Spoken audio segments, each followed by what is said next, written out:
कौन थी वो साधारण लड़की जिसके गीत सुनने के लिए स्वयं भगवान जगन्नाथ रात में बैंगन के खेतों तक पहुंच गए। उड़ीसा की पवित्र भूमि में एक साधारण बैंगन बेचने वाला व्यक्ति रहता था, जिसकी एक बालिका थी, भोली, निश्छल और प्रेम से भरी हुई। संसार की दृष्टि में वह बस एक गरीब सब्जी वाली थी, पर भीतर उसका हृदय भक्ति के रत्नों से भरा था। उसे संत जयदेव गोस्वामी के गीत गोविंद के पद इतने प्रिय थे कि वह दिन रात उन्हें गुनगुनाती रहती थी। उसके स्वर में कोई शास्त्रीय लय नहीं थी, पर भक्ति की मिठास थी जो सीधे भगवान जगन्नाथ के हृदय तक पहुंचती थी। वह अपने माता पिता की सेवा करती, घर का सारा काम निबटाती और फिर प्रेम से जयदेव जयदेव गाती रहती। एक दिन पूर्णिमा की रात उसके पिता ने उसे पुकारा, बेटी, चांदनी अभी उजली है, जाकर बैंगन तोड़ ला, सुबह मंडी में ले जाना है।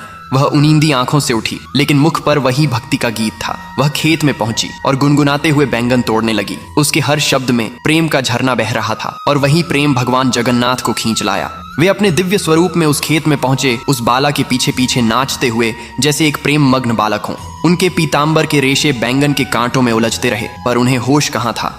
भक्ति का नशा दोनों ओर था। भक्त और भगवान दोनों एक दूसरे में खोए हुए थे। सुबह जब जगन्नाथ मंदिर के पट खुले तो राजा ने देखा कि भगवान का नया पीताम्बर फटा हुआ है। उसे लगा पुजारी ने धोखा दिया है। उसने क्रोधित होकर पुजारी को कारागार में डाल दिया। बेचारा पुजारी रोता रहा, प्रभु, मैं निर्दोष हूँ। उसी रात राजा को स्वप्न में स्वयं भगवान जगन्नाथ प्रकट हुए।